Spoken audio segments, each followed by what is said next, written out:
December 6ஆம் தேதி அங்கு கூட தீர்மானித்தார்கள். ஆளும் கட்சியினருக்கு நன்றாக தெரியும் உச்ச நீதிமன்றத்தின் தடை இருக்கிறது என்று. அவர்கள் எளிதாக அந்த கூட்டத்தை தடுத்திருக்கலாம், எளிதாக.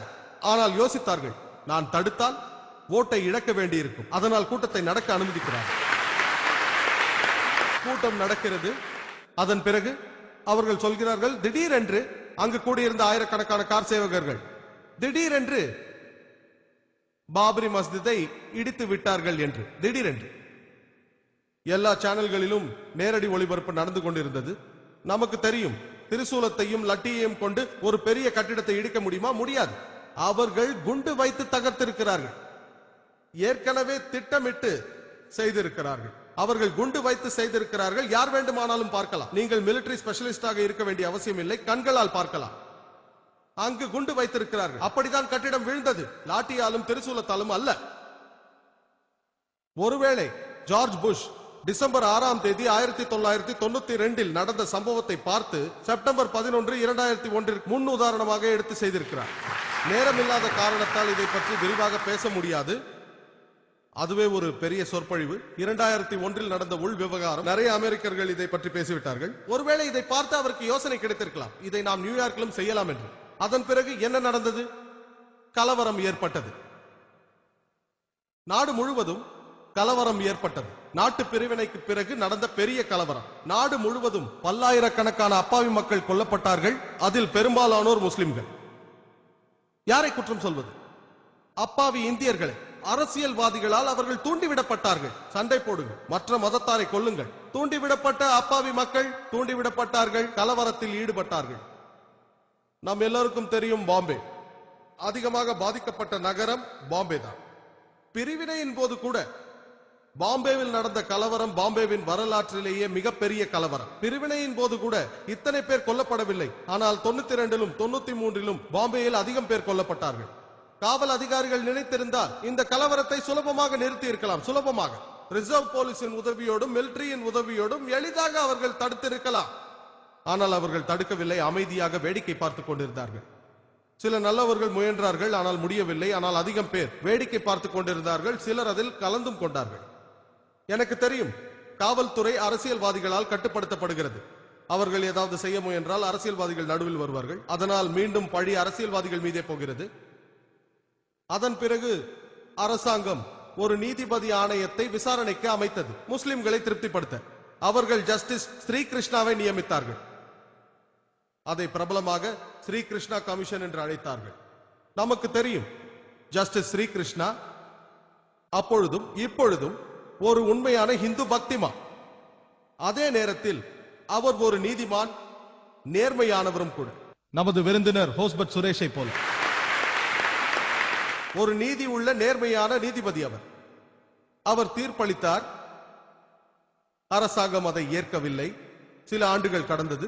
அவர் கலவரத்தை நன்கு அலசி ஆராய்ந்து பார்த்து விட்டார். அவர் அரசியல்வாதிகளிடமும் காவல்துறையினரிடமும் பேசினார். நேரடியாக அவர் 26 காவல் நிலையங்களுக்கு சென்றார். எல்லா ஆவணங்களையும் சரிபார்த்தார். எல்லா காவல் அதிகாரிகளிடமும் பேசினார். பாதிக்கப்பட்டோரிடம் பேசினார். மீடியாவிடம் பேசினார். இவ்வளவு சிரமம் மேற்கொண்டு அவர் செய்த ஆய்வின் அடிப்படையில் இந்த டேமிங் வெர்டிக்ட் நமக்கு கிடைத்திருக்கிறது. இந்த கலவரங்களை எப்படி தடுப்பது என்றும் அவர் இந்த புத்தகத்தில் சொல்லி இருக்கிறார். ஆனால் இதற்கெல்லாம் நேரம் எடுக்கிறது. இந்த தீர்ப்பு வந்த பிறகு அரசாங்கம் சொல்கிறது, போனது போகட்டும். ஏனென்றால் அவர்களுக்கு தெரியும், தீர்ப்பை நிறைவேற்றினால் ஓட்டு வங்கியை இழக்க கூடும் என்று பயந்தார்கள். முஸ்லிம்களை திருப்திப்படுத்த அந்த நேரத்தில் ஆணையத்தை அமைத்தார்கள். எத்தனை ஆணையங்களோ எனக்கு தெரியவில்லை. எத்தனை ஆணையங்களின் தீர்ப்பு நிறைவேற்றப்பட்டிருக்கிறது? ஜஸ்டிஸ் ஹோஸ்பட் சுரேஷ் தான் சொல்ல வேண்டும். எத்தனை தீர்ப்புகள் நிறைவேற்றப்பட்டிருக்கிறது? இதெல்லாம் ஒரு கண் துடைப்பு நாடகம். நமக்கு தெரியும், இதுதான் காலம் கடத்தும் யுக்தி. அப்பாவி இந்தியர்கள், குறிப்பாக பாதிக்கப்பட்ட முஸ்லிம்கள், எங்களுக்கு இந்தியாவின் சட்டத்தின் மீது நம்பிக்கை இருக்கிறது. அரசியல்வாதிகள் துரோகம் இழைத்தாலும், சக பிரஜைகள் துரோகம் இழைத்தாலும், காவல்துறையினர் துரோகம் இழைத்தாலும், இந்த நாட்டில் எங்களுக்கு சட்டத்தின் மீது நம்பிக்கை இருக்கிறது. இறுதியாக எங்களுக்கு தெரியும், அநேக அப்பாவி மக்கள் ஒருவேளை கைது செய்யப்பட்டிருந்தால் அவர்கள் விடுவிக்கப்படுகிறார்கள். ஆனால் அவர்களுக்கு ஏற்பட்ட பாதிப்பு, அதை சரி செய்ய முடியாது. சில நாட்களுக்கு பிறகு, சில மாதங்களுக்கு பிறகு தெரிய வருகிறது. மார்ச் 12ஆம் தேதி 1993 13 இடங்களில் மும்பையில் தொடர் குண்டு வெடிப்பு நடக்கிறது. பாம்பே. அதில் 250க்கும் மேற்பட்ட மும்பை வாசிகள் கொல்லப்பட்டார்கள்.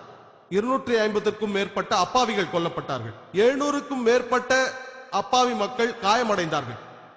எதிர்கட்சியினர் ஏதேதோ பேசினார்கள். ஜஸ்டிஸ் ஸ்ரீகிருஷ்ணா கூறினார், இது ஒரு திட்டமிட்ட செயல் அல்ல, இது ஒரு எதிர் தாக்குதல் தான். 1500 அப்பாவி முஸ்லிம்கள் கொல்லப்பட்டார்கள் மும்பையில். 1500க்கும் மேல். டிசம்பர் 92லும் 93லும் அப்பாவி முஸ்லிம்கள் அநேக பேர் கொல்லப்பட்டார்கள். அதற்கான எதிர் தாக்குதல். அதிகாரிகளும் காவல்துறையினரும் இதை செய்தது முஸ்லிம்கள் நிழல் தாதாக்களின் உதவியோடு செய்தார்கள் என்றார். அப்படித்தான் குண்டுவெடிப்பு நடந்தது. அவர்கள் சொன்னதும் எல்லோரும் ஒப்புக்கொண்டார்கள். கமிஷனரும் ஒப்புக்கொண்டார், இது ஒரு எதிர் தாக்குதல், மும்பையில் நடந்ததற்கு எதிர் தாக்குதல் என்று. நமக்கு தெரியும், 1992லும் 93லும் நடந்த கலவரங்களுக்கு பிறகு முஸ்லிம்கள் தெருவில் நடப்பதே கஷ்டமாகி போய்விட்டது. ட்ரெயினில் செல்வது கஷ்டமாகிவிட்டது, பஸ்ஸில் செல்வது கஷ்டமாகிவிட்டது. முஸ்லிம் இல்லாத இடங்களில் வேலை செய்வது கஷ்டம். அவர்களை கேவலப்படுத்தி கிண்டல் செய்தார்கள். உடனடியாக 12 மார்ச் குண்டு வெடிப்பிற்கு பிறகு ஒரு மிகப்பெரிய மாறுதல் ஏற்பட்டது.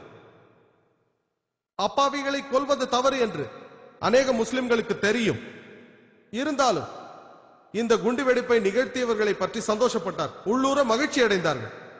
இஸ்லாத்தில் 2 தவறுகள் ஒன்றை சரி செய்யாது. இஸ்லாம் இந்த செயலை கண்டிக்கிறது. அப்பாவி மக்கள் கொல்லப்படுவதை கண்டிக்கிறது.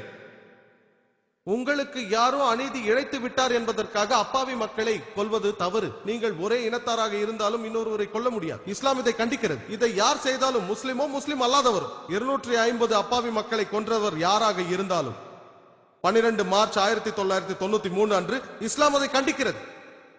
அநேக முஸ்லிம்களுக்கு தெரியும் அப்பாவி மக்களை கொல்வது ஹராம் என்றும் கண்டிக்கத்தக்கது என்றும். இருப்பினும் அவர்கள் மகிழ்ந்தார்கள். ஆனால் நீங்கள் தவறுகளை பயன்படுத்தி சரியான இலக்கை அடையக்கூடாது. அது தவறு. இஸ்லாம் அதை ஆதரிக்காது. நீங்கள் தவறான வழியை தேர்ந்தெடுத்து சரியான இலக்கை அடையக்கூடாது. இதை நியாயப்படுத்தவே முடியாது.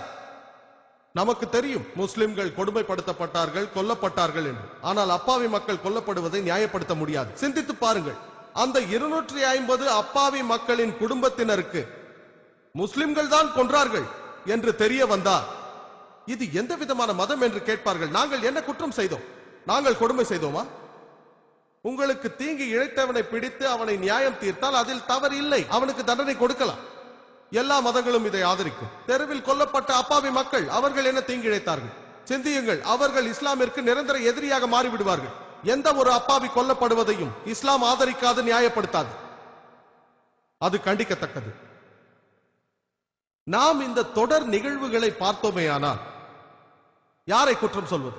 நமக்கு தெரிய வரும், தடுப்பதுதான் சிகிச்சையை விட நல்லதென்று. யாரை குற்றம் சொல்வது?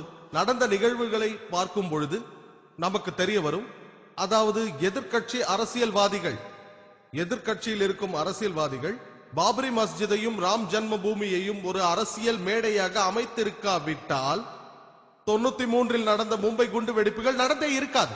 அதன் பிறகு ஆட்சியில் இருந்த அரசியல்வாதிகள் கூட்டம் நடப்பதை எளிதாக தடுத்திருக்க முடியும். பாபரி மஸ்ஜித் இடிக்கப்படுவதை எளிதாக தடுத்திருக்க முடியும். எளிதாக. சுப்ரீம் கோர்ட்டின் தீர்ப்பு இருந்தது, மிலிட்டரி இருந்தது, போலீஸ் இருந்தது. ஆனால் பயந்தார்கள். அதை தடுத்தால் ஓட்டு வங்கியை இழக்கக்கூடும். அதை நடக்க விட்டார்கள். இரண்டாவது பொறுப்பாளிகள் ஆட்சியில் இருந்த அரசியல்வாதிகள். மூன்றாவது அப்பாவி இந்தியர்கள். அவர்கள் முஸ்லிம்களுக்கு எதிராக தூண்டப்படுகிறார்கள். அவர்கள் ஆயிரக்கணக்கான முஸ்லிம்களை கொன்று குவிக்கிறார்கள். அவர்களும் பொறுப்பாளிகள் தான். ஆனால் அவர்கள் அப்பாவி மக்கள். நான்காவது பொறுப்பாளிகள் காவல்துறையினர். அவர்கள் நினைத்திருந்தால் மும்பை கலவரத்தை எளிதாக தடுத்திருக்க முடியும். இந்தியாவில் எங்கு நடந்தாலும் தடுக்க முடியும். நாம் சாதாரண மக்கள், நமக்கு மிலிட்டரி ட்ரைனிங் கிடையாது. நம்மால் காவல்துறையோடு சண்டை போட முடியாது. சுலபமாக எந்த நகரத்தில் இருக்கும் காவல்துறையினரும், அதுவும் மும்பையில், கலவரத்தை நிறுத்தி இருக்கலாம் எளிதாக. தீவிரவாதத்தை தடுப்பது கடினம், அதை பற்றி பிறகு பேசுகிறேன். ஆனால் கலவரங்களை தடுக்கலாம் எளிதாக. ஆனால் அவர்கள் செய்யவில்லை. சிலருக்கு பயம். சில பேர் தைரியமாக சென்று அப்பாவி மக்களுக்கு உதவினார்கள். ஆனால் அநேகர் அமைதியாக வேடிக்கை பார்த்துக் கொண்டிருந்தார்கள். சிலர் கலவரத்தில் கலந்தும் கொண்டார்கள். சிலர் மனதில் பயம் இருந்தது. என்ன பயம்? அரசியல்வாதிகளை எதிர்த்தால் நம்மை டிரான்ஸ்பர் செய்து விடுவார்கள் என்று. அவர்களையும் குற்றம் சொல்ல வேண்டும். நான்காவது, காவல்துறையினர். அவர்களும் பொறுப்பு.